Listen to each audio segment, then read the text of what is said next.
Today on Whiskey Bravo Adventures, we're going to be replacing these original Toyota 4Runner, I don't know what you want to call them, steps.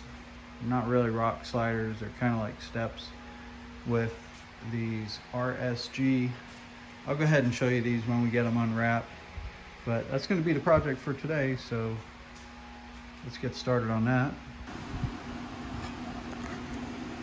So it looks like the factory rock sliders are actually connected to the body underneath. So that's going to be the first step, is getting those rock sliders off.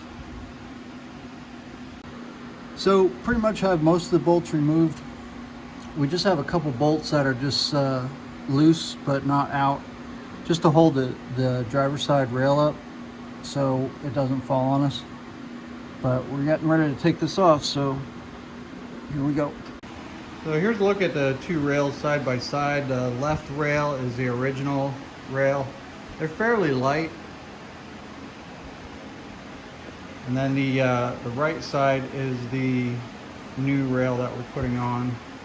And they are significantly heavier. So we're gonna go ahead and test fit this on the driver's side and then bolt it up. Okay, so what I'm doing is I'm using like an ATV jack to keep the new rock slider, or hold the new rock slider up in position. And then we just went ahead and basically got a lot of the bolts started. Hard to see them. Got a lot of the bolts started. They're just like finger tight. So once we got it up to the right height and just pushed it against the frame, we just started putting in the new bolts. And then they're not tightened yet. We're just getting all the bolts in proper alignment, and then we'll go ahead and snug it up. But yeah, it went pretty easy so far. Still have a little bit more to go, and then we'll get on the passenger side. All right, so we got done with the new rock sliders on the 4Runner. I'm pretty happy with them. They look really good. They're a lot more functional than those steps. This is just a simple bolt on, but they bolt on to the frame, not to the underside of the body, which I really like. So I think they're going to be a lot better than the stock ones, and yeah, they look pretty good. Get a shot of the other side.